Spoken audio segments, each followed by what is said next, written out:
The paper that I'm going to present is called IoT Market Dynamics, an analysis of device sales, security and privacy signals and their interactions. This work was done along with Brennen, Michel, and Carlos at Delft University of Technology in the Netherlands. Okay, so now it's no secret that IoT devices lack sufficient security and privacy. The lack of security and privacy in IoT devices has given rise to many attacks like DDoS attacks and also individual losses of privacy. Despite this, consumers continue to adopt IoT devices. The market for IoT devices is expected to reach $232 billion in 4 years.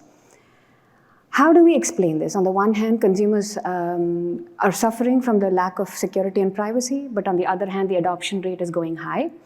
Historically, we have explained this by saying consumers do not care about IoT security and privacy. They care more about the features, the convenience, and the price maybe, but definitely not about security. However, recent studies have shown that consumers not only care about IoT security and privacy, they're also willing to pay more money for devices with better security and privacy.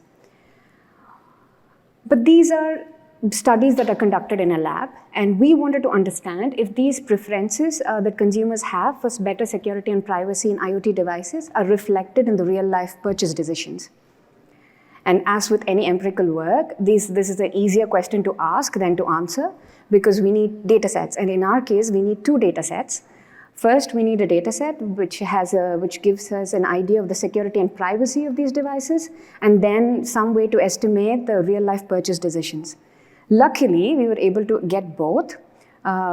We obtained the security and privacy ratings from a Dutch consumer association, which routinely evaluates different products to give consumers an ability to make informed purchase decisions about the products that they buy. So we got the security and privacy ratings of IoT devices from the Dutch Consumer Association. And for those devices, we also got the sales data from one of the leading e-commerce websites in the Netherlands. They chose to remain anonymous, so we call them winkel, which is the Dutch word for shop. And this allowed us to answer our first research question: to what extent does the expert security and privacy rating of an IoT device correlate with its sales? Next, we also wanted to understand if the availability of security-related information has any impact on the purchase decisions, because the user studies that I mentioned earlier, of course, provide some signals to security and privacy to the consumers before they make their choice. Unfortunately, at least in the Netherlands, the initiatives like security labels are not very popular yet, but since 2020, Dutch online stores are required to provide the update support duration for the devices that they sell. So we collected the update support duration for these devices that were tested by the Consument Bond from winkel and also from Amazon, which allowed us to compare the information between the 2 websites.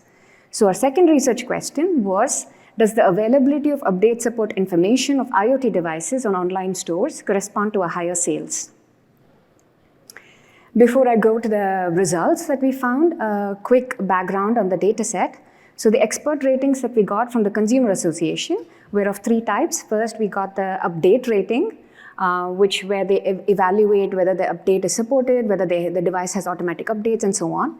And of course, the security and privacy rating, but also the overall rating for the device itself, which includes the feature rating, the battery life, and whatnot. And we got this for 469 smart devices or IoT devices in total across 4 device types: IP cameras, smart printers, smart speakers, and smartwatches. We also got the corresponding sales data for these devices from winkel, and we got the sales per month and the average price at which it was sold per month. And we used an EAN code, which is European article number, to match the test results to the sales data that we got from winkel. In some cases, we were not able to get the sales data either because it was not available or sold on winkel or because we didn't have the EAN code. So for 18% of the devices that were tested on the Dutch Consumer Association, we didn't have the sales data, but we got the sales data for 385 IoT devices. And the update support duration information on Amazon and winkel, we find that majority, 3 years after the mandate, majority of the information for most listings is invalid, We also found that between Amazon and Winkle, there is a difference in the format in which this information is presented. On Winkle, it says at least 24 months, for instance, at least 24 months after the date of introduction. And then you would have the year of introduction and month of introduction separately. So you have 3 fields, whereas on Amazon, it just gives you the date. And the percentage of invalid information also differs between Winkle and Amazon. 1 in 4 devices have valid data on Winkle, which is valid data on all 3 fields, whereas on Amazon, only 1 in 8 devices have a valid date. By valid date, I mean at least a date. It doesn't matter if it says, because there was a device that said like till 2100, but even counting those as a valid date, only 1 in 8 devices have a date on Amazon. And also, there were 18 devices that were found on both Amazon and Winkle with a date. But for none of these devices did the date match on both the websites. Okay. Moving on to our research question. The first research question, we wanted to understand whether the device sales corresponds to the security and privacy rating. To understand this, we built a mixed effect negative binomial model with the device sales as a dependent variable and the rating, the security and privacy rating, overall rating, and the price, among other variables, as our predictor variables. And we find that a 1 standard deviation increase in the security and privacy rating corresponds to a 56% increase in sales. So this is about a 1.5 unit increase in the security and privacy rating, corresponds to a 56% increase in sales. In contrast, a 1 standard deviation increase in the overall rating only corresponds to a 17% increase in sales. And unsurprisingly, 1 standard deviation increase in price has a negative effect of a 27% decrease in sales. We also looked at the interaction between all 3, the security and privacy rating, overall rating, and the price. And we find that the effect of the security privacy rating on sales is higher at lower prices and gradually decreases as the price increases.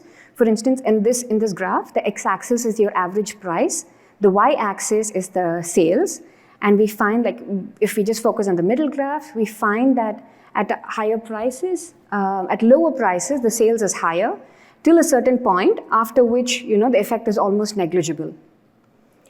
So moving on to the second research question, we wanted to understand whether availability of update support information has any effect on sales. To do so, we extended the model with the update information status on Amazon and Winkle.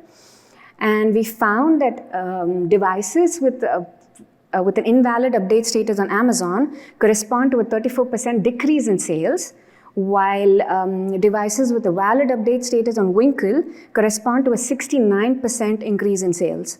We were really surprised by this number too, but then this confirms the existing user studies that show that providing consumers with update support duration information has between 8 and 35% impact on consumer purchase decisions. Okay, so to quickly summarize, our results show that there are positive incentives at play for devices, IoT devices, that offer affordable security and privacy and present relevant security and privacy related information at the time of purchase. We found that 1 standard deviation increase in the security and privacy rating corresponds to a 56% boost in sales. We also find that this effect is higher at lower prices and gradually diminishes as the price of the device increases. And we also found evidence that the presence of update support duration, which was intended as a security signal, has a positive effect of corresponding to a 69% increase in sales. So from these, the takeaways are that these positive incentives imply that initiatives like security labels will not only benefit the consumers by providing them with security and privacy related information at the time of purchase and encouraging more informed purchase decisions, it will also reward the manufacturers or the sellers with higher sales. However, a word to caution is that for 80% of the devices that on Amazon and Winkle, even 3 years after introduction of the mandate, 80% of the devices still don't have accurate update support duration information, which highlights the difficult nature of the compliance with such initiatives. And to that, I think our results show that sellers are crucial to establishing compliance on these e-commerce stores, because they are the ones that actually update the fields on the e-commerce websites. And policymakers need to understand the perspective of the sellers and to encourage them to understand why and how they can be encouraged to adopt such initiatives to ensure that we have a higher compliance rate. Thank you very much.